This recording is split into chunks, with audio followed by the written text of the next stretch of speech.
Anyway, our artists today, Kiki Stickl and Jane Fox, and over to Kiki.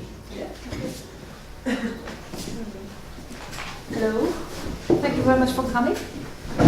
And well, I will give a talk about 30 minutes, I hope, because when I was preparing, I had the feeling I will show you all my life and my works, but then I had to get down to some works. And I thought my talk will be a bit like that drawing. It's circling around some topics. It's not chronological. It is circling around some topics and some ideas I have, and I want to share with you. And so first, some words about me and my background. I grew up in Munich in Germany, and my journey to art was not that I wanted to get an artist. And first, I just had this somehow feeling to be of freedom. I wanted to have this freedom somehow, and it was connected to art in a way with me.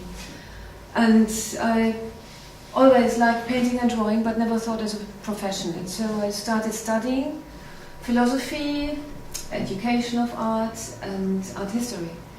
And this combination is quite funny. I think it just exists in Germany. But anyway, by the end of my studies, it drew me more and more into the practice. And so ever since then, I'm a freelance artist. And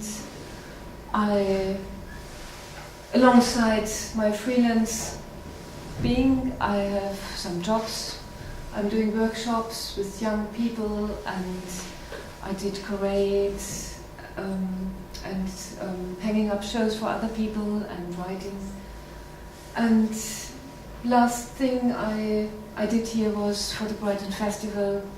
I was the artist in residence for a workshop series of the organization Your Place. And well, I have to look up. This philosophy was quite important for me. It was a foundation, because my work is quite a lot about questioning what is it all about, what is painting, what is drawing, where come ideas from, where can I express things. It's a lot about getting aware of things, and how to transform and how to investigate in what we see and what we perceive as reality, and how we can transform that into paintings and drawings. And painting and drawing is my two pillars, the mediums I'm working in. And then later on I came to Buddhism, and that's about 20 years ago, and since then it influenced my work a lot.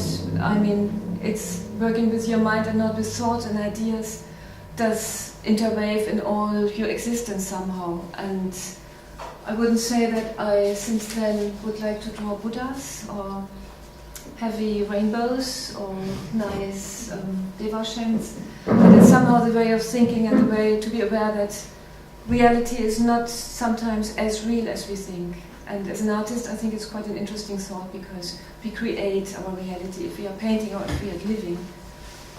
And to go on with my little background, time of traveling started when we went first time to the UK, 2006 to 2008. And we had this family project. It was a residency at Rising Arts Centre near Cambridge. And we called our project Artists on the Move. And we wanted to investigate our art practice within a new environment with our two then little girls as well, like a family project.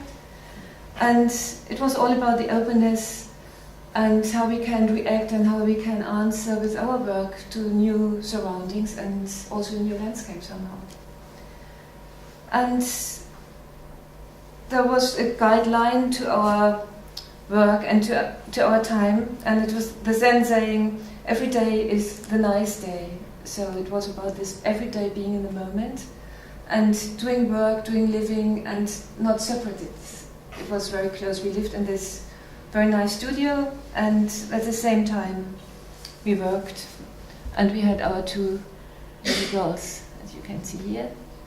Oh yes, I have included a lot of photographs as well in my slideshow just to show.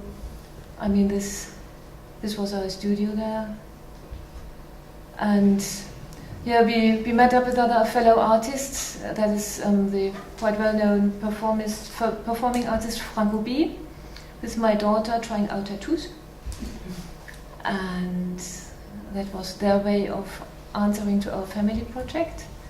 And then things, the coordinates change of our journey, and it was especially that of the time, because our nomadic journey was meant for to be 3 months, and it lasted then 2 years, and it concluded in a journey with a caravan. We converted to a studio, and we traveled around Ireland and exchanged with artists there in Ireland, and on that way we did drawings and objects in the rain on our way back to Munich.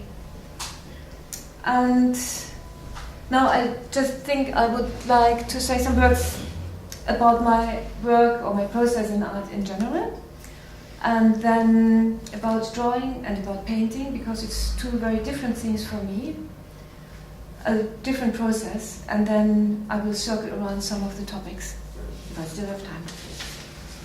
So,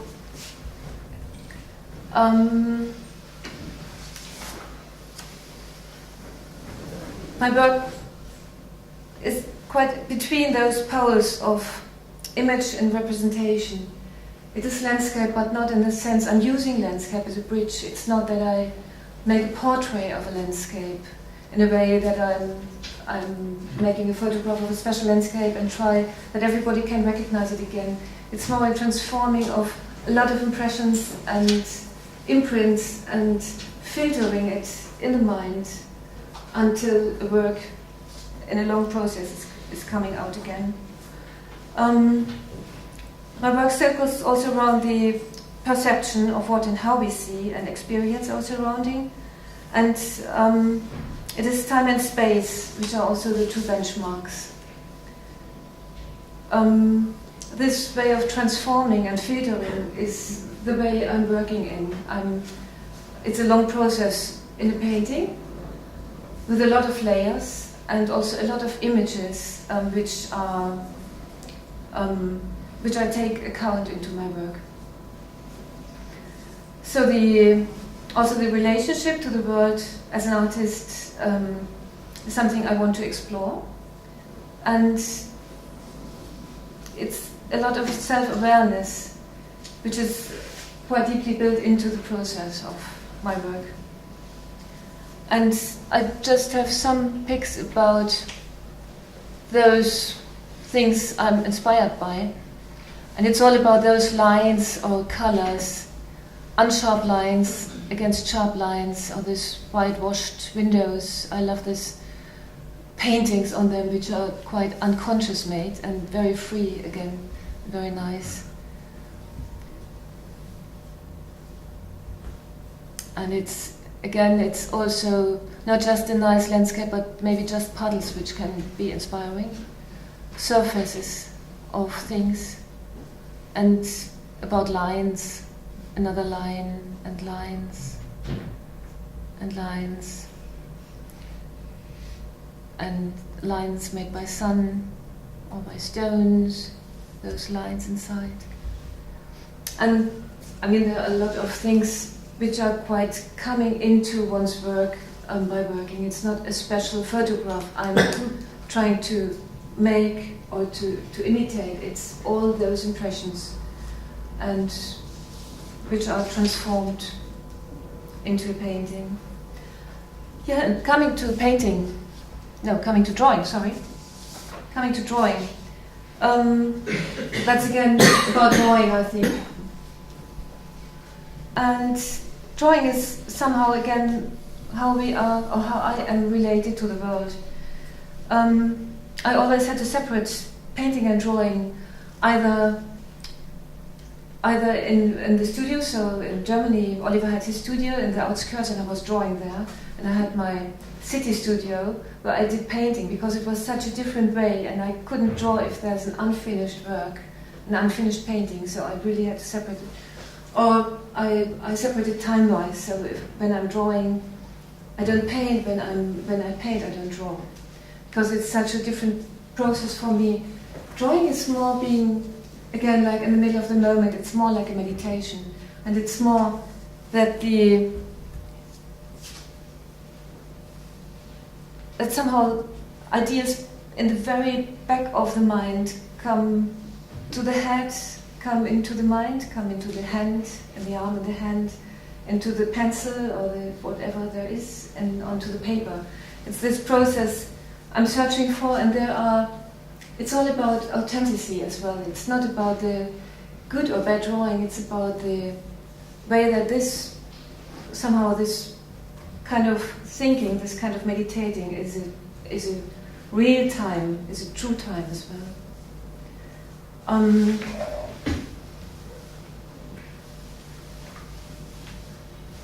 Yeah. And drawing can be more narrative, and it's not chronological. Some are quite old, some drawings, and some are new. But it's all about this, somehow in the landscape is a bridge, and this head are used to do, if you can see it, I don't know, like this, where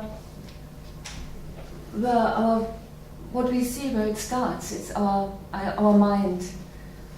And what we perceive is filtered through our mind. So I just used this head, or that's also a landscape. There's a little head again. It also can be completely abstract, and I do like, that's a drawing I did the last 2 years. I did this series of day-by-day drawings, and I'm working quite a lot in series. For example, I used to like the Stickl, which is normally like an office tool you use for just taking away some wrong written words, and I really like to use those tools as drawing tools. And that's another drawing I did in this series of day-by-day drawings. And then painting. Painting is, again, it's more a body work, it's more an ongoing performance on one piece, so it takes a long time, and it's made out of a lot of layers. And I mean, it already starts, the question or the concerning already starts if you're in front of an empty canvas. It's never empty, it's always filled with all the art history people used already to do paintings, and especially the canvas is full of history. So I think you have to be aware of that. And when I started painting in the 70s, 80s, there was on one side this dad talked painting. Because painting is not possible anymore, art is not possible anymore. Roland Barthes said art after World War II is not possible anymore. And then you have Joseph Beuys, which I really very, very much like as an artist. He said mistake already starts when an artist goes to the shop and gets some canvas and stretches. So, and in between this kind of being aware that there's a long history at the end of the painting, and at the same time painting was flourishing. So there was like the wild painters in Germany, Robert Zero in Berlin, and you had the abstract expressionism in the USA, and there was a lot. Gerhard Richter, Sigmar Polke, so a lot of painters were really painting hard and quite wild. And so knowing this kind of two poles, I had to find my way, and my way was really to question everything I did, and to try to get aware and about the process, about what I'm doing, about even taking the paintbrush in the hands, or even not taking it in the hand, using other mediums. Then, I mean, the conclusion of all that doubting and questioning and this long process of putting color on a canvas, removing it again, scratching it away, overlapping it, doubting, failing, trying again, that long process. The conclusion of all is I'm still painting, and it's still very interesting for me, and I think it's still also interesting as a language, as a cultural language. So I still believe in painting. That's another painting I did, and it's all about those, again, two poles of narrative and figurative. Where does it flip to be seen as a landscape? Where does it flip to be seen as an abstract picture? And this in between is the thing I'm quite interested in. But that's a little example. It's like those very small works here. The other works are quite huge. It's about 160 to 190 to 2 meters. This one is very small. It's just an example how to remove color as well as putting on color. And again, some impressions of soft lines and colors. And now I'm again circling around some of my topics, and they are all part of nearly every work I'm doing, but some are more about time, more about speed, some are more about landscape, so yeah, you will see that. So first of all, I was questioning the ground on what I'm painting on. I really wanted to have it like an object, like a box.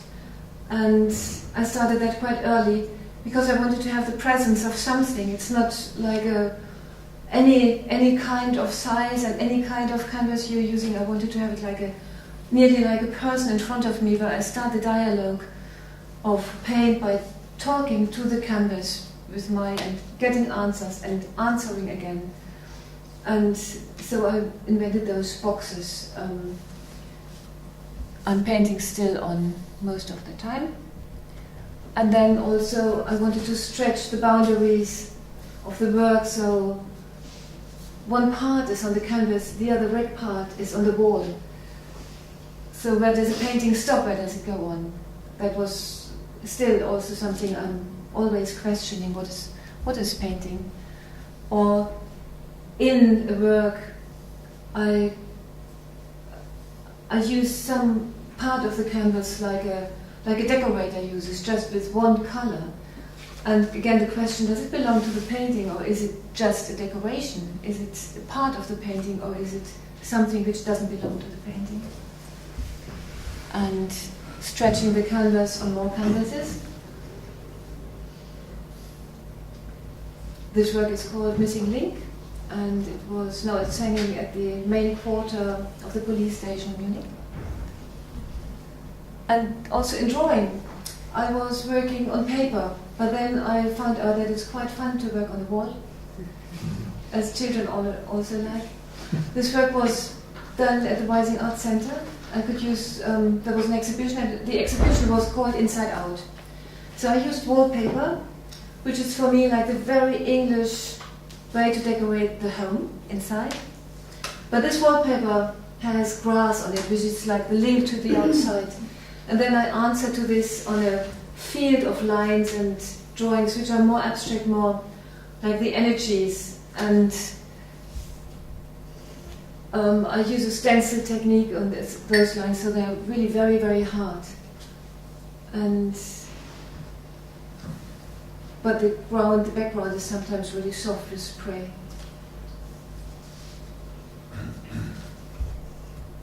And then I started by asking drawing, when you do a line, it's just about the line, and so I took the cutout knife and I repeated the lines, or I left some lines out, and so came to a series of works, those cutouts.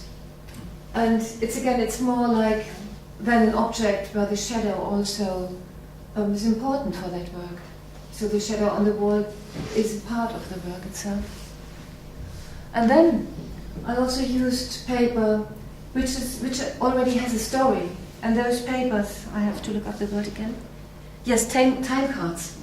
They're time cards where employees used to stencil them when they entered work. They had to stencil them, and when they went off work, they also had to stencil to sign out. And I like this idea that these papers already have like a very funny working story. And that was a series of birds which are a bit disturbed by.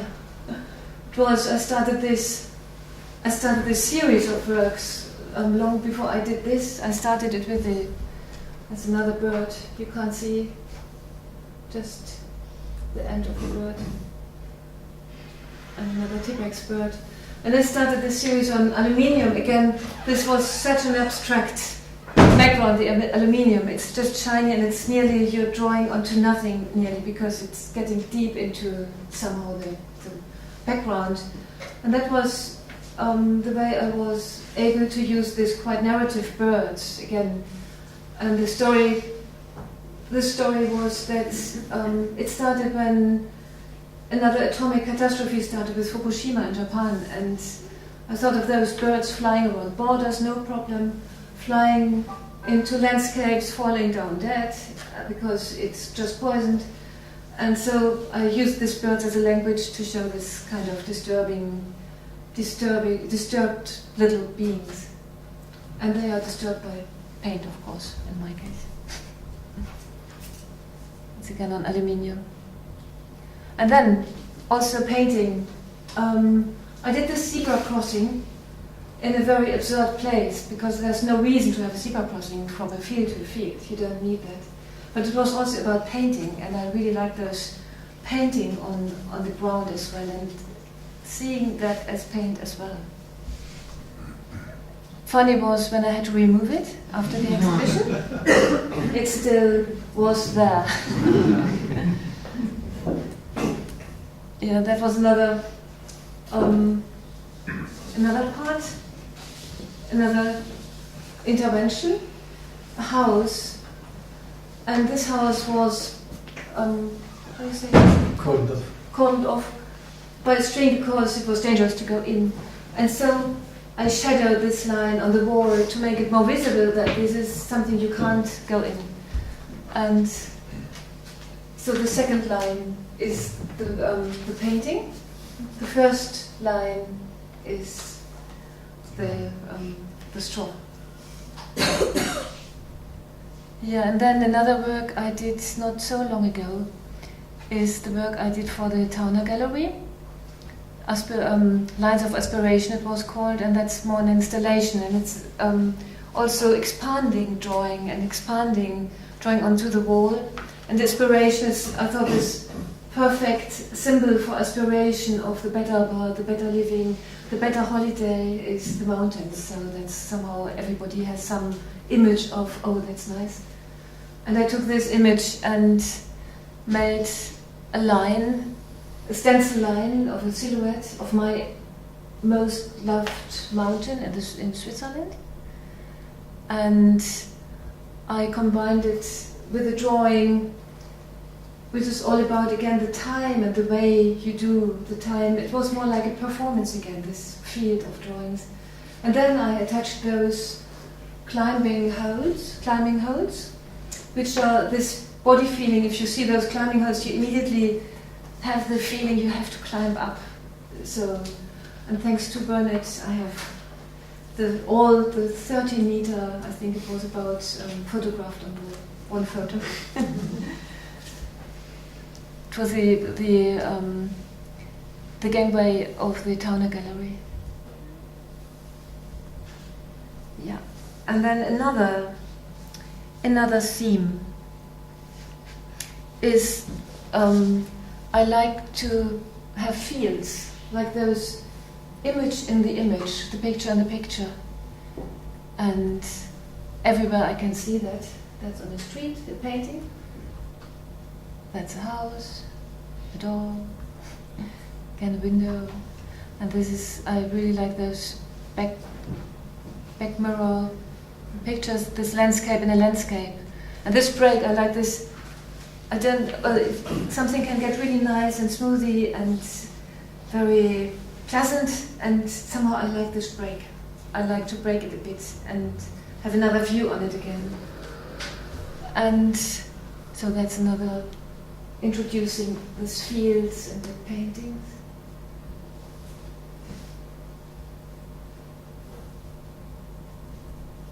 And also in the drawing, that's another wall drawing I did.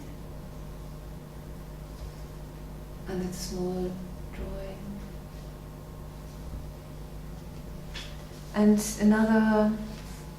another subject or topic is, well, quite a banal one, because it's about those everyday things. It's like you do the washing up every day, you do this very normal things every day. You see very normal things, tiny little things every day. And, oh wait, oops. No? Okay. And so sorry. Yes, well, I don't know where the photographs are. So it's about this, I have 2 pictures on the back. So that's a day-by-day drawings. So this, I had this series started like this, every day you do stand up, brushing teeth, and every day as an artist you do your little drawing, every day you do somehow your things you have to do as an artist. So it's like this repetition. But also this tiny little things, I did a series of little weeds which are just on the street growing and nobody really looks at them. They're even maybe not nice, or they are nice, or they're even healing plants. So it's just these everyday things which are not special, like the theme of love and problems, and it's just this everyday, very normal things I like. And another theme is the time and the speed. And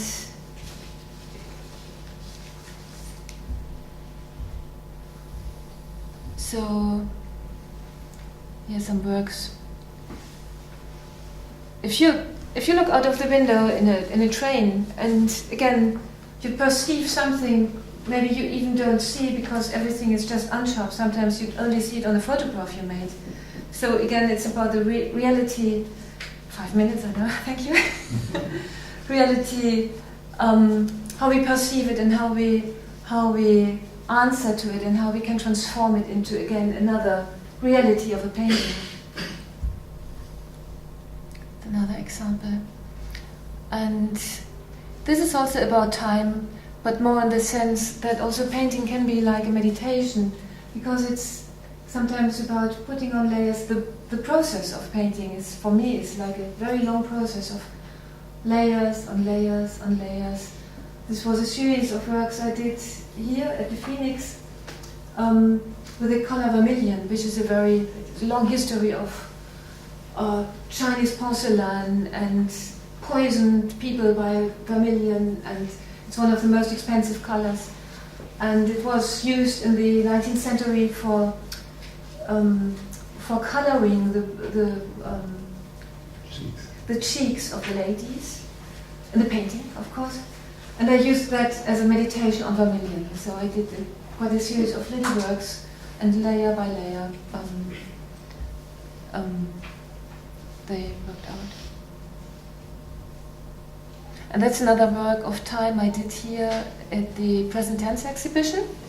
And that's again like drawing to be in the middle of the moment, to be exactly here with a pencil and making a trace, a line, a trace of this time, the very time of life, or the very time you put the energy in.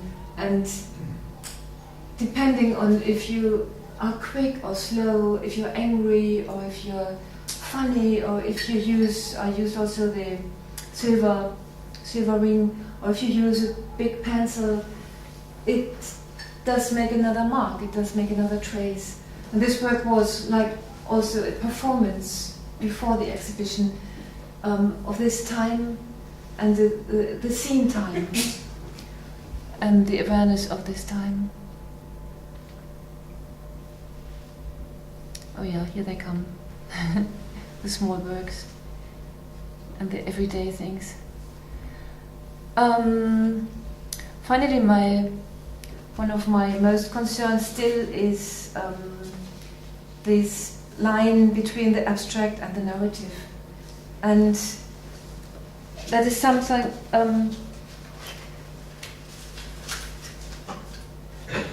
it's always the question, where does it flip?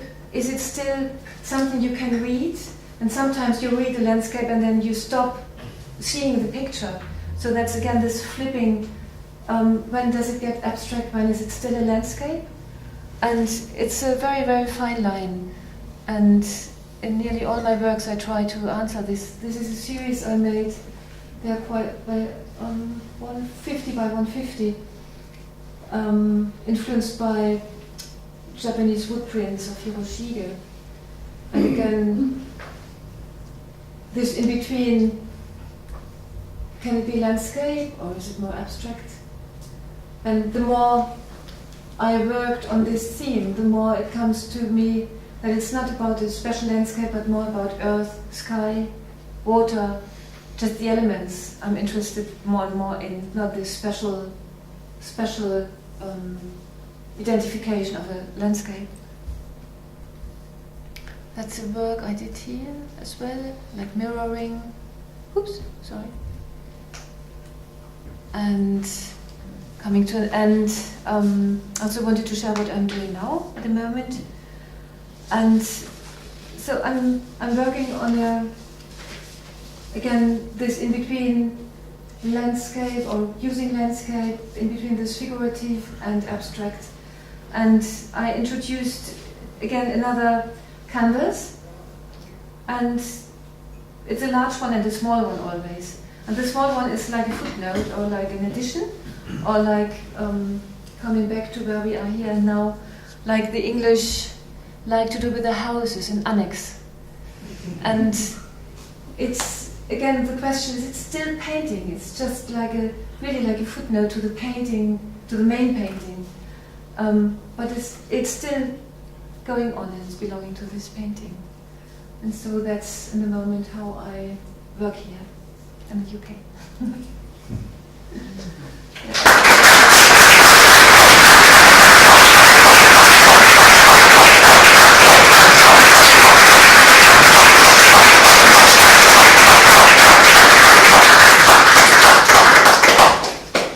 If anyone has any thoughts or questions, observations, I'm sure they'll be most welcome. Yes, if I can answer. When you decide whether it's a landscape or an abstract, or do you decide, or do you just... It's a constant process of Because stepping forward and backward. And I must say, most of the time I'm sitting on the sofa and looking at the painting I'm doing. Because it's always the question, where's every painting this border and going over. And sometimes it's really difficult because sometimes it's really nice and it's really very landscape. So, wow, that's really a good painting. But then I have to destroy it because I don't want to have this reading of a landscape. Sometimes I like it, but it's really it's this fight with they painting. start off from a landscape of It one sort or starts off another, from don't they? some impressions, some photographs I do, some, like I showed, some impressions I'm collecting, some ideas coming out, and also some sketches I'm doing, and then... Because what I find interesting is that if you've got an abstract thing, the brain naturally finds patterns, doesn't it? Yes. And so the landscape is in there. Yeah. How much are you imposing the Yes. landscape on Yes. or the viewer? Yes. A landscape, I like to use this word, it's more the space. It's not about the landscape, it's more the space I want to make. I remember when my girls were very small and they nearly couldn't hold a pencil, and they started, Yolanda came out and made a line. And it was this line just showing a space. And this one line already is a space, and that's more what I see as landscape. How I can create a space which is hopefully one which is not hurting too much, but somehow like my search for, in any way, freedom. How big is this painting here? Oh, altogether it's about 220, and the height is 130, I think, Right. or 160. Yeah. And how do you sort of think about scale in relation to what you just said about space? How does that formulate, like you've got the small Yeah, pieces to the very big ones? How does that? I like inform to. it? I normally work on more canvases, so I have some small and a large one, or two large ones, and I really like to go on a large size. It's more than a small performance by the body. It's really quite sometimes also stressful work, because it's quite huge and you have to step backward and forward. And the small work is more like a meditation again, or a small drawing. I love small drawings and I love small work as well. It's more like this coming into your, somehow getting into those thoughts more. And the painting, when they are more than, let's say, 1 meter, it's more this, like a person talking to. It's more like a really a dialogue. I start with something, somebody, some ghost, I don't know. Do you find it difficult to recognise when it's finished, or does it sort of resolve itself as a painting? I think at one point I don't know what to do more, so it's finished. Sometimes I'm even happy, sometimes I'm not happy, but still I don't know what to do. There's somehow the point. It can be after months, it can be after weeks, but somewhere there's a point where it's finished. I think that's somehow, I don't know. Do you have more than one at the time? Have you Yes. got more than one on the go at a time? Yes, I have. How many, roughly? 2, 3, Yeah. yeah. And they relate to each other? Somehow they do. I would say no, but somehow, if I look back, yes, they do. And sometimes it's also like we have one thought and you try out this thought on another canvas. And it becomes to something else, but it's still the same initial idea, but in another way of expression. I really loved your drawings on the wall. And do you show your drawings with your paintings, or is that completely separate? I would show, but not on the same wall. No, yeah. But I suppose you could. Yeah. I suppose a painting could. Yeah. I mean, it belongs for me. It's two sides of one coin, so it's really very related. And I use also drawing and painting, and I use sometimes color in drawing. It's funny because still, if I have an exhibition, for example, people either go for painting or for drawing, because it's sometimes, I guess, it's quite difficult to see both the same important as I do. Because for me it's same value to both medium. Are drawings then a lot quicker, or is it still? Oh, drawing is very long. I need some time to come in, and there's a big rubbish growing. So because I do these drawings and sometimes they're just some lines. But the lines should be really the lines I want to do, and if they're not, I have to throw away. And so until I'm coming into this process of, like this, I told in the beginning, this back mind coming in front, in the hand, on the paper, it takes quite a while. Sometimes the drawing is very quick, it can be, 1 hour or even quicker. But sometimes I have to go over and over it, sometimes I just have to throw it away and try again. It's all about this process of failing, doing again, not giving up, trying somehow the best, being concentrated, being not concentrated, being in the middle of the moment, in the best way. Sometimes it really works that you are in the middle of the moment, that you forget this between object, subject, and act of doing. And that's our precious moments in art, I think, when we can meld them together in that way. But it's very seldom. You talk about your painting and drawing these different pillars, which I think is a lovely way of describing it. But I wonder whether, have you ever sort of started a drawing and realised it's actually a painting? You know, or sort of it's transformed into, have they ever crossed over? No. No. I start sometimes drawing on a painting, but I know that this will be a painting. Right. Yeah. But I use drawing in paint and like this. I'm sort of interested in developing that idea, because your large wall drawings sort of look to me like they were beginning to meet the painting side of what you're doing. With those large works, there's one particularly where I went out on the floor. You said they were sort of just stenciled in hard It's edge. inside out. Obviously, do they start as small drawings and project Oh, them or something like that? I mean, this process of wall drawings, I use a drawing which could be quite tiny, a very tiny drawing, and then I project it on the wall. Because in this dimension, it's really difficult to go on, and then I use this stencil technique. So I cut outlines, and then I put in this color, and a very matte color, very matte color. So it's a long process of doing. And in the beginning, I am using a projection, and then I'm drawing after this projection. Yeah. There's still a feeling of some painting to me, although you think it's a drawing, but I mean it starts the space and the sort of depth that started to meet in the middle, what you're painting and you're drawing. It's just an observation. Right then. Well, Break? time for a break. I think that was really great. I think another round of applause would be.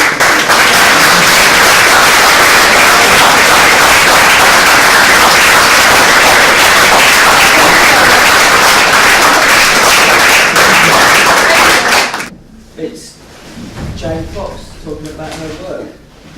Let's go. Thank you, Russell Webb.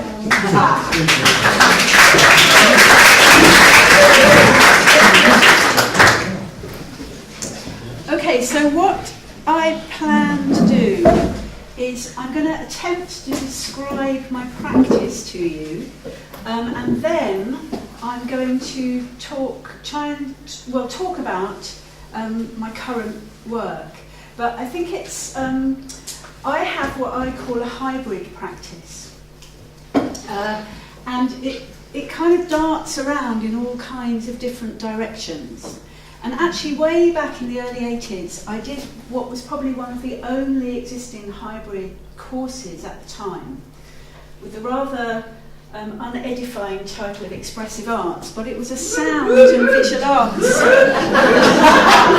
was a sound and visual arts course, and it really was a bit of a one-off. So from the very, very beginning, I didn't find myself in a single discipline environment, which was kind of all the rage back then. And this is my personal joke, because for a long time, artists like me were made to feel like you were a jack of all trades, master of none. So this is my granddad, Jack Fox.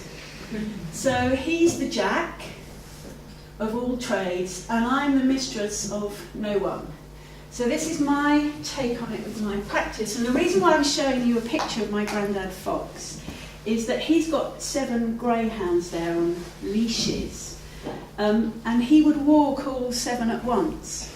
And I've always loved this photo of my granddad, and it was about a week ago that I thought, yeah, that's me and my practice. That's what me and my granddad have got in common, is I've got the greyhounds, except for it's an arts practice. And the great thing about greyhounds is they don't run after scent, they chase on sight. So if anything interesting runs across the sight path of one of those greyhounds, they're off. And that's a little bit of the metaphor that I like to talk about my practice. There are things I've learned over the years that actually there is a bedrock of interest under my practice. And I've realised that actually the counter to this kind of criticism is that actually there is something really, really loaded down in the layers of bedrock underneath what drives the practice. And over the years as well, I've focused. So my main focus really is drawing, print, installation and collaboration. And within that, I will reach for any material that I feel like will be useful to my means. So I use a lot of found material, found texts, I use fabrics. I don't really care if something's highbrow or lowbrow, I'll just reach for it if that's what I need to work with in the moment. So I want to try and give you an idea of the breadth of practice. So what I'm going to tell you first is this is my current manifesto. Because of what I've learned over the years is with this kind of practice, you need to build a framework for yourself to operate within. And that's what I'm doing all the time. So this is my current recipe for an artful practice. Prick up your ears, seek start points, follow paths, trust process, treat matter as matter, listen, talk to yourself if necessary, detect resonance, follow hunches, take risks, unearth, ravel, honour the small, the unspectacular, the everyday, resist when necessary. So this is what I'm currently resisting. Reification. I don't want anything to be fixed. Spectacles and the notion that there is only one true version of anything. Listen and respond to the demands of the work. Inhabit and serve betwixt and between. Always choosing ingredients that are best on the day. Anyone who shops in the market knows that. And stick to the point.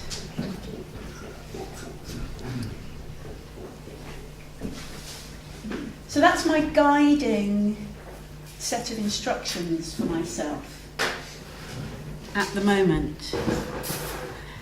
And I want to give you 2 examples now of work that will kind of show you the breadth of activity in a way.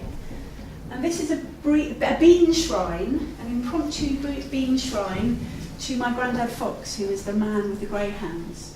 And in the centre of the shrine there is a bean that he grew, and he's been dead for 20 odd years, and I probably made this piece of work about 10 years ago. But I was just out with the bean, and I thought, well, I'm just going to collect some stuff, and I'm going to make a little shrine. So everything else, apart from the bean, I just found in the local environment, and it was a very quick piece of work, very discreet. There wasn't really an audience for it. Someone might have walked past and gone, ooh, what's that? And it would have, I took the bean away with me because I didn't want to lose that, but I just left it in the landscape to think. The other thing I want to say is that I'm not really a landscape artist. So I feel a bit like I'm here under false pretences, but I do actually work in the landscape a lot. And this is almost the opposite end. This was a large collaborative piece of work called Mutter Matter, from which came 2 big installation works and was a 2-year-long project. So almost the complete opposite to the Bean Shrine in terms of the time it took me to make and the amount of kind of planning and conversation and devising and adventuring that there was around it. Okay, so I'm going to take you through some of the things, just to talk you through some of the drivers in my practice, and one is around conversation and collaboration. And I realised that I've actually been collaborating with people since I was a teenager, and it was something back then that I just did in an impromptu manner. I didn't even think about it. If someone had been going, "Oh, you're collaborating," I'd gone, "Fancy that," you know. We were just doing stuff together, me and my mates. But that really has been a thread right the way through the work. And collaboration is really, really central to what I do in all kinds of ways. So an obvious way is that I really, really enjoy working with people. I get such a buzz from it. And I love the fact that if you work with other people, you really can't control the outcome. You just have to take part in the adventure and the process of making the work. And I also enjoy about collaboration the kind of conversations that you have and the surprises that can come up out of that. But also I've realised, and I think I've always done this, is I've just always thought myself to be collaborating with whatever materials and mediums that I use. And that's not a new idea. artists do that all the time, but I think it's something that I've been really, really consciously aware of over time, to the point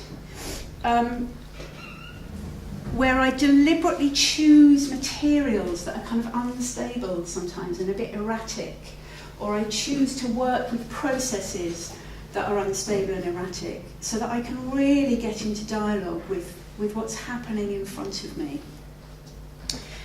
So I'm just going to whiz you through some collaborations, and I just want to alert you to some of the what I call threads that run through my work. So one thread is print, and actually print will appear on my work in all kinds of different places. So this is a collaboration with one of the rocket artists, Luella Forrest, who I've collaborated with on more than one occasion. And this was a collaboration called Wedding Cloaks, where we worked together to make these cloaks that were covered in drawings that were connected to a celebration of weddings and relationships and joinings. And a massive image of it got put up on South Bank, so of course we had to go up there in our coats and have our photo taken. I often work with another artist called Tony Gamage, and we go out under the name Fox and Gamage, and this was probably the last piece that we made together, which was called Shed. But again, these kind of quite intimate one-to-one collaborations with another artist that involve really quite intense forms of conversation. So they might not be verbal conversations. With this piece, we spent a lot of time sort of moving things around and then standing back and kind of both trying to orientate ourselves around it. So also interested in finding kind of non-verbal ways of talking with people and objects until you find what you want. Carnival Collective was a massive, energetic collaboration, 50-piece percussion and performance band, where I took the role of visual director for a lot of the time, devising sort of discrete visual interventions as we processed through town. So maybe sieving through stencils to make flower drawings on the pavement so that the band would leave a trace, or working with torches and little tiny stick puppets to make big projections up onto the sides of buildings as you moved along. This is another rocket artist collaboration where we made a table with these beautiful flower arrangements, and everybody on the project made a placemat to remember someone who had gone from their lives. And more recently, I was lucky enough to go to Taipei, Taiwan, and work on a big, with a group of 30 people really, a mixture of artists with and without learning disabilities, where I took messages from the rocket artists out to Taiwan, and we had great fun receiving the messages, integrating them into the installation, and then sending messages back. So that's just some of the shots of this installation. More recently, a Year of Drawing project, which was Drawing a Mental Health project, where I collaborated with other artists with and without lived experience, taking drawing into mental health settings and into public workshops, into hospital wards. And that was a year-long project, quite a challenging collaboration, and interesting for me really to think about how I could take some of my drawing, my ways of drawing, into places where people often felt like they couldn't draw. And also an almost accidental collaboration of meeting 3 other female artists in Phoenix, and we discovered that we were all going to the same spot on the Downs to make work. So this is the Walking Mount Caban collaboration. So I really like this quote by Theodore Zeldin. Conversation is a meeting of minds with different memories and habits. When minds meet, they don't just exchange facts, They transform them, reshape them, draw different implications from them, engage in new trains of thought. Conversation doesn't just reshuffle the cards, it creates new ones. It's like a spark that two minds or more minds create.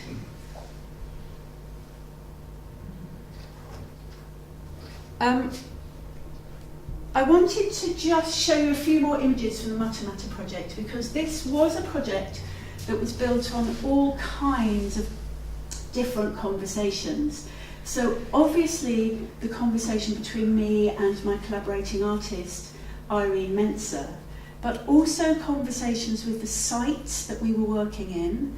And one was a Regency building in renovation, and another was a renovated Regency building, Pitzhanger Manor, with a very different kind of atmosphere to it. We were in conversations with cookery books that had belonged to our grandmothers, and we used those cookery books to try and speak to each other, which was a very restricted and interesting and quite hilarious thing to try, where we would try to only talk to each other using language or sentences from the book to make poems. So really interested in constraint and how constraint can kind of play into creativity and give you something to struggle with. But also really intimate conversations with materials. So this material is flour, and this flour is extraordinary because flour takes the imprint of anything it comes into contact with. So this flour would take a really smooth imprint of this, something like this plate, but then also was riddled with the touch of the makers, and also the touch of the audience, who really, really seriously couldn't resist this surface. But also we were in conversation with our own memories of our grandmothers, and collecting those in an artist's book, where we kind of deposited the material that wasn't really shared enough to go through into the installation. And these very strange conversations using found text, where we built these poems that we called recipes. So something else that plays through my practice, and also did play through Irene's practice, is the idea of sort of discrete ritual. So we have these discrete rituals. This is our ritual for the end of the making of the work. We linked fingers, and that was it. At the beginning image, we were pulling a wishbone. So our ritual for making the work, starting to make the work in the get-in, is we had a chicken dinner together, and then we pulled the wishbone at the bottom of the table, put on our aprons that we had made specially to work in on the project, and then we made the work together. So one of the things that came up again and again in the language that Irene and I were using to talk about our work was we used these words, threads and traces. So all the way through our practice there were these things that threaded through, shared interests or different interests. And the work Matamata was full of traces. Traces of touch, traces of memory, traces of our activity together in the moment, kind of folding in over each other. And it wasn't until a bit later that I came across this language in a really different context. And this is a quote from Tim Ingold. And he says, 2 kinds of line did seem to stand out from the rest. So he's writing about lines. And I called them threads and traces. Yet on closer inspection, threads and traces appeared not so much categorically different as transforms of one another. Threads have a way of turning into traces, and vice versa. Moreover, whenever threads turn into traces, surfaces are formed, and whenever traces turn into threads, they are dissolved. So I kind of read that, and part of me was just so ballistically excited, because I'd kind of found someone that was talking about something that that really chimed with me. And part of me just thought, I just got no idea what he's on about. and it wasn't until a little bit later, and this is what I love about being an artist. A little bit later, I was on holiday in a very, very windy place. And like you do on holiday, you go, I'm going to get my sketchbook out. I don't get a sketchbook out any other time. And it was so windy that I was just kind of, in the end thought, right, I've got no option, I just have to make wind drawings. So I was up there on the roof of this building in this really strong wind, and I just thought, I'm going to really let the paper flap. And I started making these wind drawings. And what happens with the wind drawings, and this is my wind drawing sketchbook, is the paper like really, really flaps in the wind, you know, like that. If it's a good wind, it really, really goes for it. And the thing with the wind drawing is you hold a pencil or a pen or whatever you're using, and the paper beats against the lead of the pencil. And there's an art to it.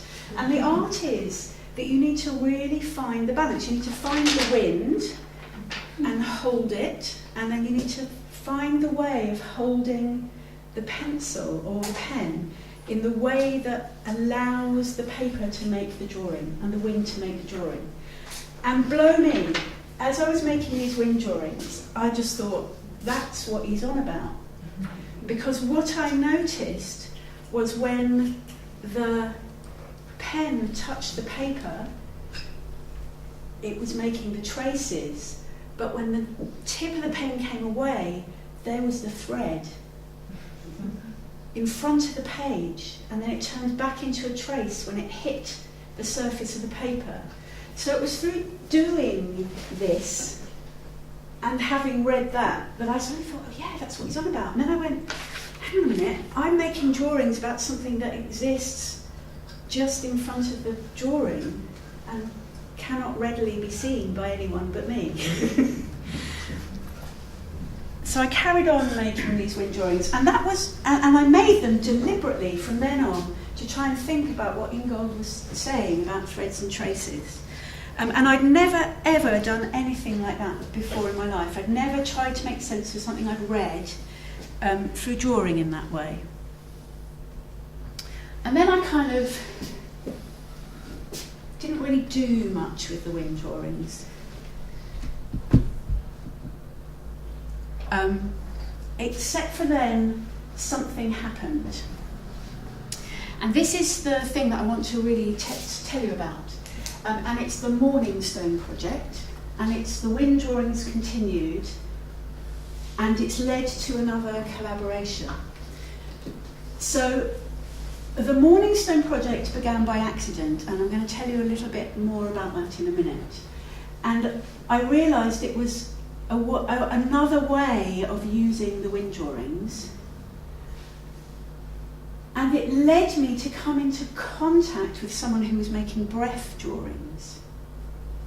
So now we've teamed up, and this, although I began these wind drawings probably 8 years ago, this Touching the World Lightly collaboration is really live, and it's another kind of collaboration because we're not making drawings together, we're making drawings alongside each other.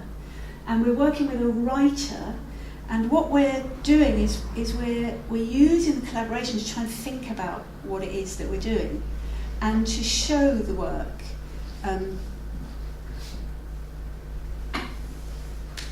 So the Morningstone project started when my dad died. And on the day that my dad died, I went down to the beach and I lay in the sea floating. Because there's not really much else you can do when something like that happens. And what I did was I picked up this flint and I held it in my hand. And this flint's got a hole in each end. And I really liked this flint, and I was nowhere near a project then, and I just started carrying this flint around with me for quite a while. And I started walking with this flint. And where I found myself walking was up on the Sussex Downland.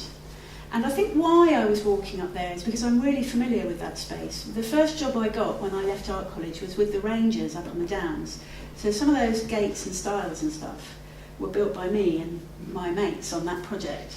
And during that year, I really got to know that landscape in quite an intimate way.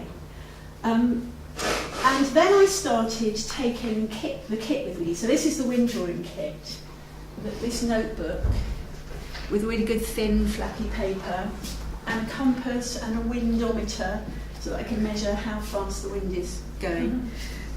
And I also would take a flask and a camera, and I just started off on these walks.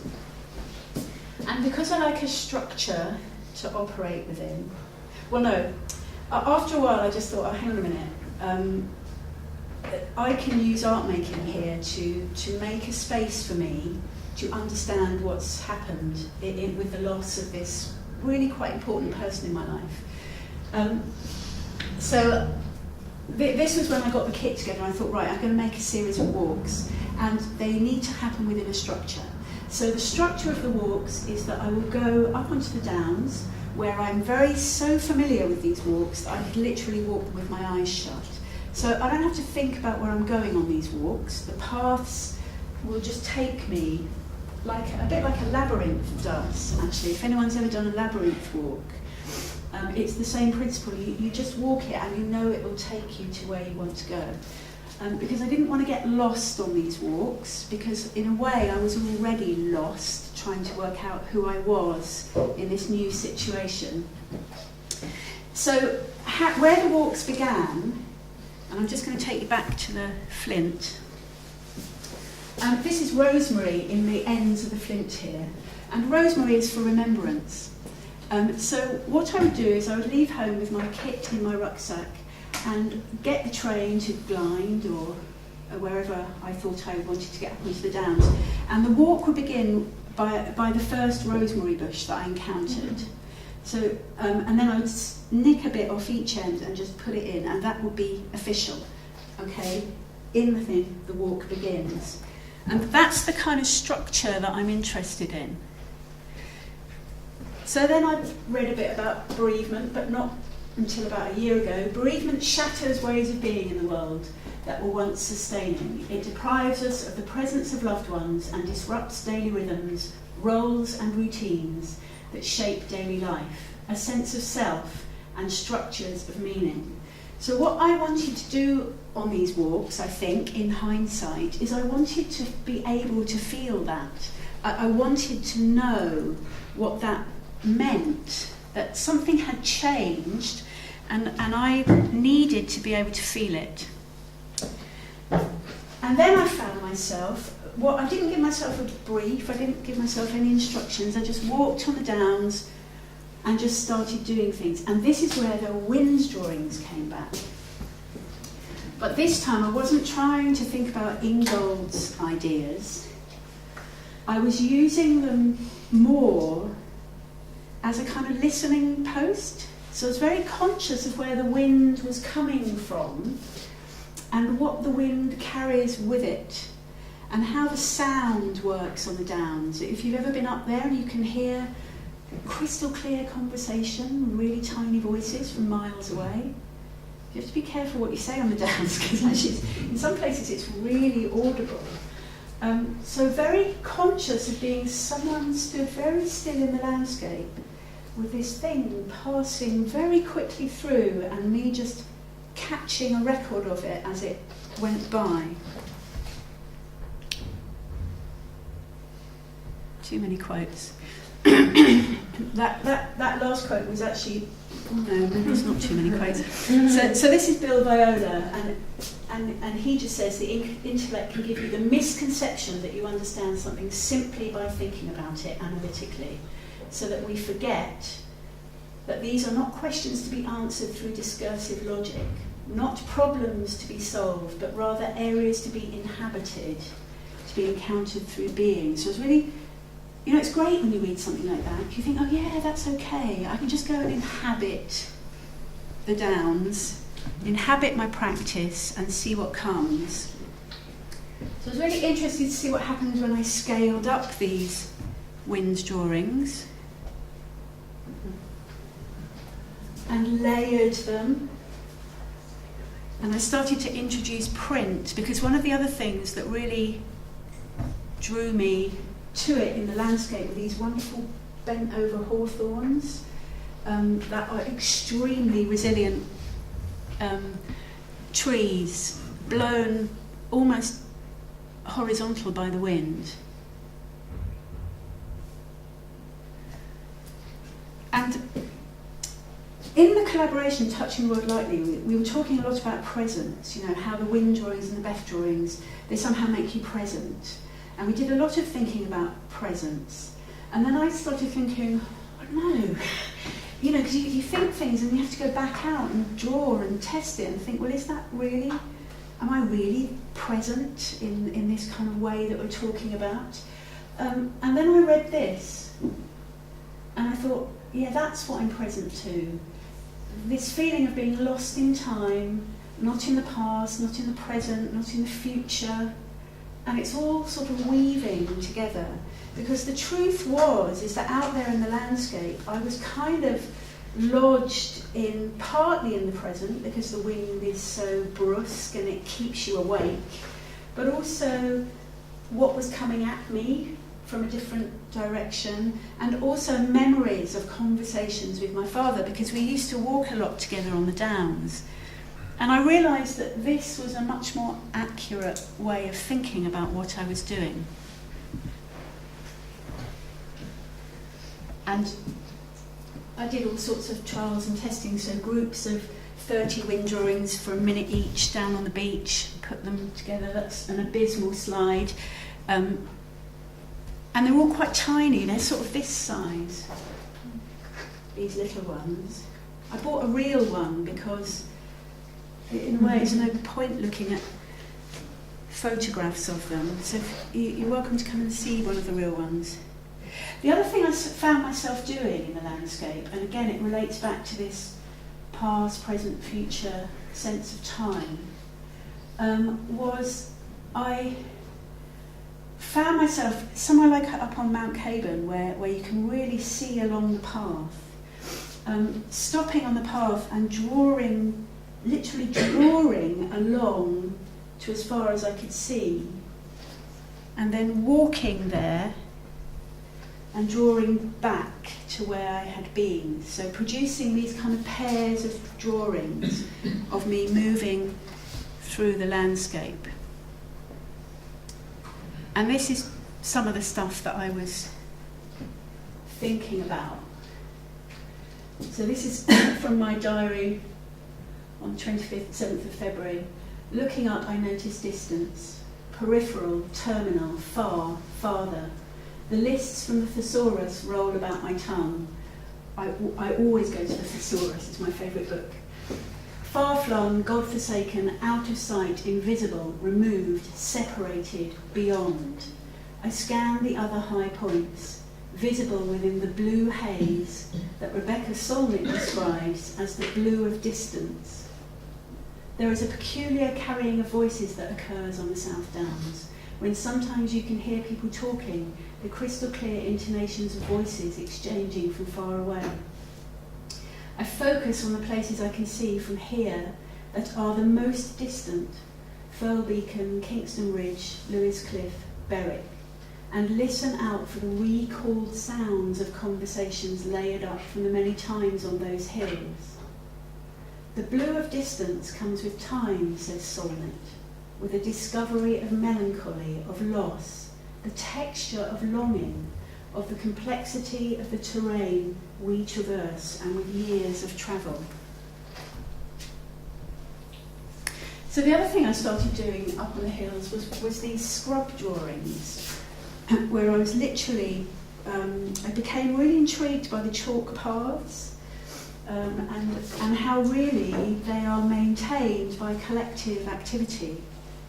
So it's another form of collaboration where these chalk paths, they're like gorgeous lines through the landscape. I've always really, really loved them. But they are maintained by people walking on them. So that's a really, really discrete kind of collaboration. And so I was really making, I mean, I think of they are drawings, and they're made by scrunching up the paper and scrubbing the path. So really, really kind of wanting to take up the surface from the path.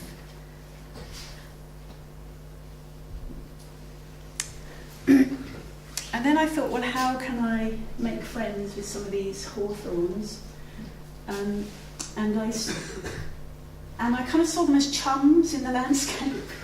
And I started a series called Stood by Haw, where I would print the hawthorn tree onto the paper and then make the drawing on top of the print, stood next to the hawthorn. So so this is this kind of mix of printed hawthorn and drawn line. And I went out into the studio. I didn't really use my studio hardly at all during this time. I was just out in the landscape, and this is me reading. But also it's like the Flints with all its family. Its kith and kin are there on that beach. So this is Burling Gap Beach, and this is where this flint belongs, I think, because the flints on Hove Beach don't really look like that. So there was this sort of sense. I mean, I genuinely believe myself to be collaborating with this flint, and I'll tell you for why, actually, because someone said to me, "Oh, you've just fetishised that flint," and I was like, "No, I haven't." But then I had to think about why I hadn't. And so what I realised I was doing with the flint is I was making something. And what I was making was the space to operate in, because the flint provided the ritual that opened up the space that I could enter into. So I was making something with the flint, and what's more, I was making something with it in a place where it lived. And it knew a whole lot more than I did about that particular landscape. Okay, so this is the quote by Tinningald. I'm such a fan of his at the moment. This is the quote that helps me understand my practice. What is a thing, or indeed a person, if not a tying together of all the lines, the paths of growth and movement, all of the many constituents gathered there? Originally, thing meant a gathering of people and a place where they would meet to resolve their affairs. As the derivation of the word suggests, everything is a parliament of lines. So this quote really kind of blew my mind, really, because it made me realise that all these years, with my resisting fixedness and having all these different threads to my practice, that things could really be pulled apart and come together again in different kinds of ways. And it made me begin to understand that I could do collaborative projects with the rockets and wind drawings, and really a lot of it is all about the same kind of thing, like drawing to, pulling things apart, like accepting that things are made from threads. So when I was a kid, I used to lie in the dark, and you know, like that amazing speckledy thing in the dark where nothing seems like it's solid. That was something that really intrigued me back then, and I think it's something that really intrigues me now. Everything is always on the move. Everything is a moving train in Fox World. So, what I like about that is it implies that anything can be shaken down, sifted and rearranged to tell another kind of story. Because, just checking the time, because that's the other thing I've always resisted in my work, is that there is one written history about anything at all. So this is a very different piece of work. I'm just going to through, because this is a printed bookwork. So often what I do, particularly with these big collaborations, is I might go and draw or monoprint in the space, and then I'll go and think through screen printing or etching and kind of take the ideas into a really different kind of medium, and try and work things through. So this was a screen printed book, and these are one woman who I found between the pages of a very cheap first aid book. And I kind of thought, well, they need a bit of help really. They need to be got up off that chair and moved around a bit. So my rule was that I could only use the bits of them that existed. And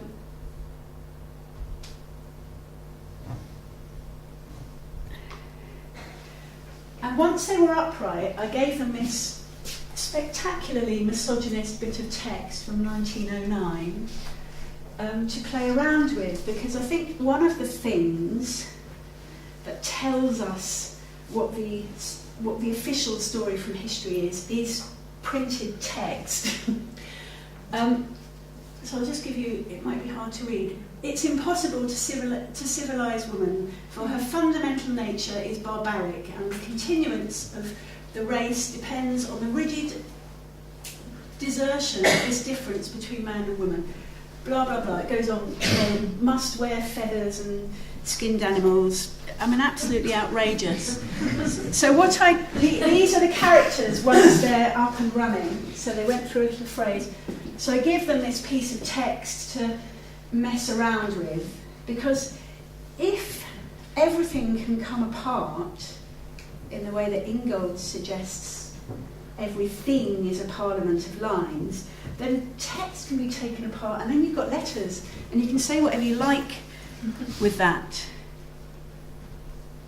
And it became a bookwork.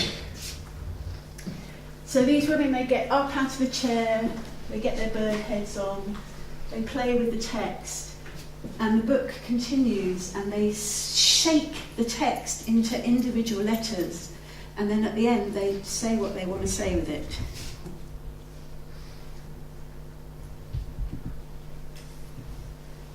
Okay, I'm going to just show you one more film. I'm going to show you a film. You like Jen? Do you want to? Yeah. Would you be able to help me actually with that? Yeah. Great. So just... Oh, you've done it, haven't you? No, that's there. So the other thing that I've realised is really, really present in my work is a real physicality, and it's present in a lot of the work. And I think driven by a desire to really make contact through the materials. So I'm going to show you this film, which is a drawing.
Okay, so I suppose why I wanted to show you that is that it's often when you reflect on your work, you can see that you've always been doing something.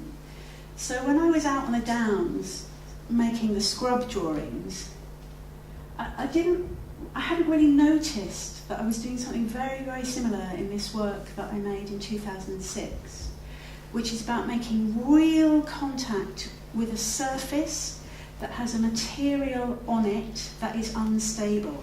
It's not fixed. It's, crushed charcoal in this instance, the chalk from the path in the other instance.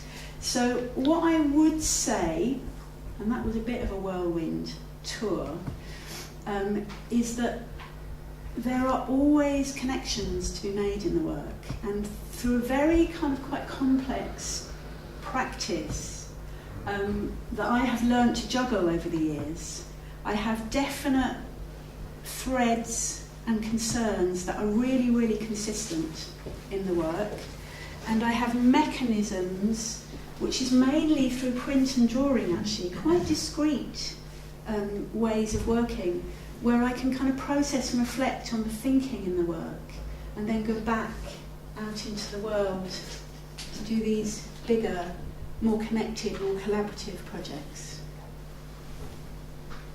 And on that point, I shall finish.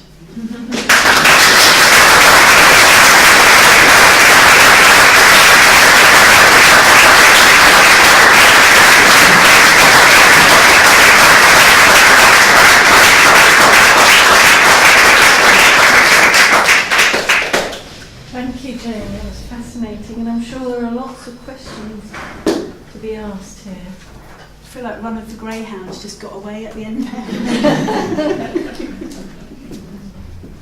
Anyone start us off? It's not a question, but I did think it was interesting how, Russ said that we try and put artists together that work in some way, and we don't really know why they work. And I think for me, you and Kiki have both got something going on about mark making. Yeah. But then actually, that was as far as it went for me in terms of where your knowledge of where you're both at the moment with your work. And then when you both talked, I think actually your approaches and the sensibility have really got something in common, and just the way you were both talking, it's quite a philosophical approach, even though you wouldn't perhaps describe yourselves that way. I don't know. Yeah. I think that's really interesting because, yes, we kind of, there are these connections, but I think, there were numerous sort of layers that you overlapped. Yeah, I felt that really strongly when I was listening to Kiki speaking, actually, really strongly. And in a way, I'm going to ask you the same question as I asked Kiki about how scale informs the practice or the space you move through. Because there seems to be a mapping, a kind of alternative mapping that goes on through, as a thread, as a trace. I mean, I don't know how you think about scale in relation to that.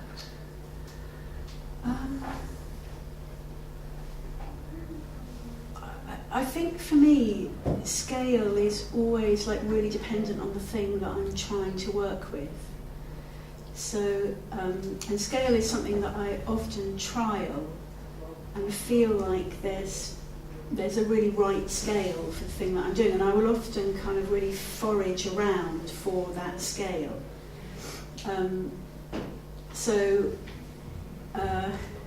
For example, the Matamata installation, it operated on different scales in the two different venues because there was a really strong demand from the site. So sometimes if you're working with site-specific work, there is a demand about scale from that. But then with this more intimate work, there's also this demand for scale. And also sometimes it's just about, how the materials that you're using work with the thing that you're trying to use. So with the wind drawings, I did so much research into the right kind of paper and the sort of scale that it could work at. And actually different papers for different scales, because the flexibility of the paper changes as you up and down the scale. But the mapping thing is really, I feel like I constantly map. And I'm actually a really profoundly kinesthetic learner. I kind of had a test when I went back to being a student on my master's. And also dyslexic, and it wasn't until someone taught me how to map that like a light bulb went on in my head. So that there's all these things that happen along the way that like validate your way of thinking and give you the tools to be able to think more like that. Yeah, so mind mapping just turned a light bulb on in my head, and I thought, oh God, yeah. Mm-hmm. And now I just think like that all the time. I'm always mapping the things that I'm trying to get to grips with. It's fascinating.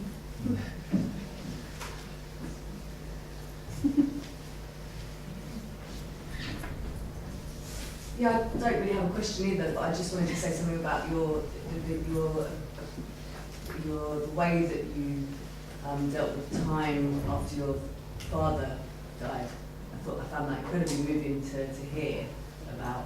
I don't really know what to ask about that, but I suppose I'm just intrigued to know how that maybe kind of helped with your loss, or how long you carried on those kind of walks, and I just thought that was a really interesting way of dealing with loss. Yeah, I think that, a lot of people probably could really benefit from doing something like that. Yeah. Well, what was really interesting is it kind of felt really urgent. Yeah. And I've always been interested in that blurring between art and life. And in a way it came the other way. I kind of thought, God, this thing that has blown me out of the water has happened. And I just like instinctively just started walking, because I think my body was just like, oh, let's do something. We've got to do something. And then it wasn't a little bit into the walk, so I thought, hang on a minute, I'm an artist. I've got the tools. I've got the tools to make the kind of space that I need for this. Turning it into an art, or turning to my art practice for ways to face this is what I need to do, because I know that within that practice I know how to build a space. I know how to, in my practice, to deal with uncertainty and not knowing what to do. And I just thought I need to use those skills. And then that felt really comforting and safe, actually. And I realised that I could hold myself. And I didn't really have a beginning or an end to it. Like it sort of caught me by surprise, the beginning. And the ending I didn't really determine, and I'm still making the wind drawings and I'm still working on that project, but there was a period of about a year and a half, and then I suddenly just stopped taking the stone out, and I kind of thought, oh, okay, I haven't taken the stone out this time. and I think really that was the end of like needing to hold that. So it, grief is an extraordinary thing because it doesn't really end there. But I think that was the end of me needing that particular framework to operate within. So it's very, very interesting as an artist to be able to recognise how bloody resourceful you are, actually, and how those skills can be applied all the way across. And I have thought about doing something more with that, running some kind of walking thing around that. Have you still got the stone? Yes, and that's a really interesting one, because a few times I think, Jane Fox, you should go put that stone back in the sea, and then something in me goes, no, because it's, having picked it up on that day, it really is extraordinary, because you look, the thing about loss is distance. This thing about Solnit, the blue of distance. it moves away from you all the time, and I found in myself just you want to kind of find a way of staying in touch, and I'm not quite ready to get rid of the stone. I couldn't believe that you took the bead away after you made the bean shrine. Yeah, no, sorry, that was just so indulgent of me, wasn't it? I just couldn't believe it. Painting the last summer and then going, actually, I'm just going to cut out Jesus' face and take that bit with me. Yeah, I would do that, yeah, I would. Maybe the flint will be a part of another installation, spontaneous installation. Maybe, yeah. Maybe that's why you can't let it go. Yeah, I don't think I can hold it in captivity. It's not fair for a flint to be in a lounge in Hove when it could be on Burning Gap Beach. That's limited. That's a limited idea. I do admit. Does the hole go all the way through? No.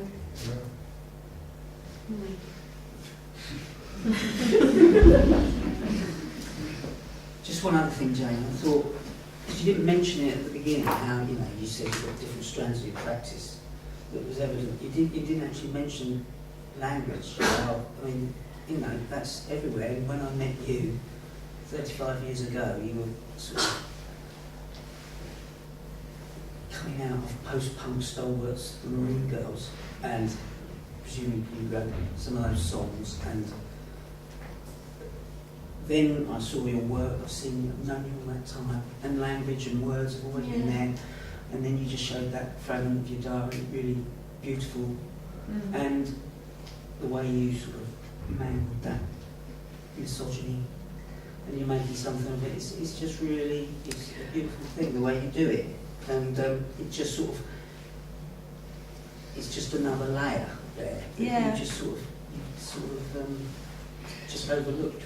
Well, do you know what? Do you know what's really interesting is when I was thinking about planning this talk, I kind of thought I could do a whole talk on text, and then I just thought I don't really want to do that because it's so central to the work. Yeah, so it would be another talk. But yeah, it's true. It's there as another thread at the centre of everything. Well, I mean, I don't know if anyone's got enough questions, but I just thought it was a real privilege. It's lovely. Yes. Well, I would like to ask you one more thing, if you mind. You said the print is a reflection of your work. This is something you're going as a result or after to as a medium. So would you say more experience or more ritual is important in your practice, really? The print, sorry. You said at some point that print itself, I just pick up on that, it's a reflection of your work, really. So it's just appear at some point. It's not something you attend to do, I understood. No, But in a sense, I just wanted to ask you also in terms of the print, is the experience of your work, because you're experiencing everything what you're doing is going through your senses, all senses, isn't it? You're engaging. But in the same time, you're doing a very ritual practice. Yeah. So everything is a ritual. And I was wondering, where is did you find the balance between them, or something is driving you more here, like experience or ritual, or they are kind of overlapping and they are separable? You know what I mean? Yeah. And then reflection into the print or drawing or something. You know, the print really weaves through the work. So sometimes it appears in the work and it's like there as a medium, like the wedding clothes, and there's lots of printed material in Matter, for example. But also sometimes, like what I will do, so like the shed piece, the Fox and Gammon shed piece, I went in there and made a load of monoprints because sometimes when you work collaboratively with installations, say, you need to go and reflect on what you've done, because it may not, you need to actually go in and spend time with the work and think, what have we actually done here? What kind of work have we made, and what is this work communicating back to me as one of the co-makers of it. And I found that monoprinting and drawing rather than words are useful. And then what that does, that provides material for further screen prints and etchings.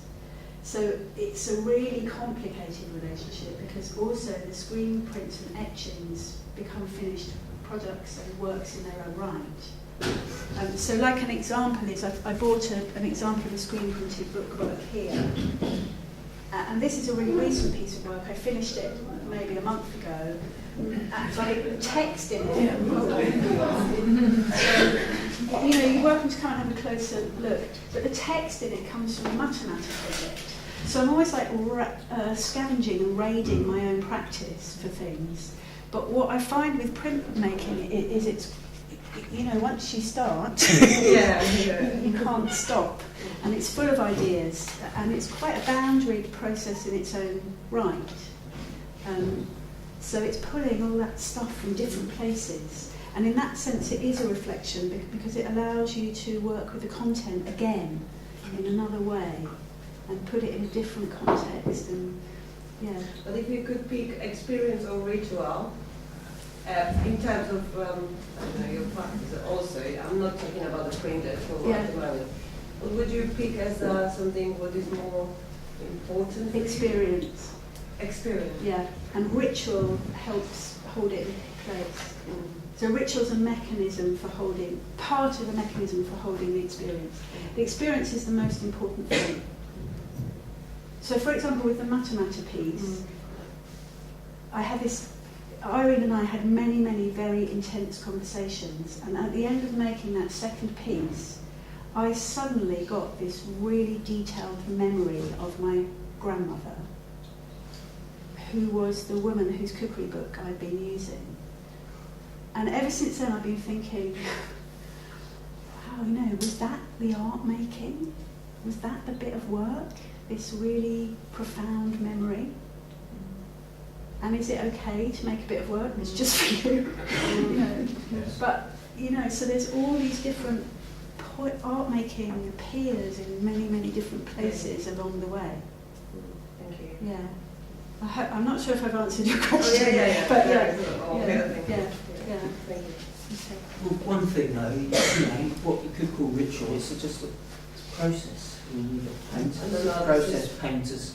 It's a set of rules. It's a way of beginning and encountering stuff and giving yourself parameters. Because if you've got the choice, it's like going into a supermarket that's so big it's got bloody 50 choices or something that you want to buy. It's much easier to go into Aldi. One. No choice, you know what I mean? It's a start. Otherwise, where do you begin? Yeah. And so I think that it's just a brilliant starting point. And you, like you say, you begin to lose those structures anyway, because you're then finding what it is that you're doing. Yeah, great. Experience. Yeah, because a great thing about a structure is you might not need it once you've stepped into it. But that's, that could be a whole other talk as well. There's so many interesting things around building structure to work within, and what shape and form that takes, and how you mantle it and then dismantle it as you encounter it. Yeah. Maybe on that note, I'd like to thank you both, Jane and Kiki, for a fantastic real insight to both fascinating practices. So if we can give them both a hand.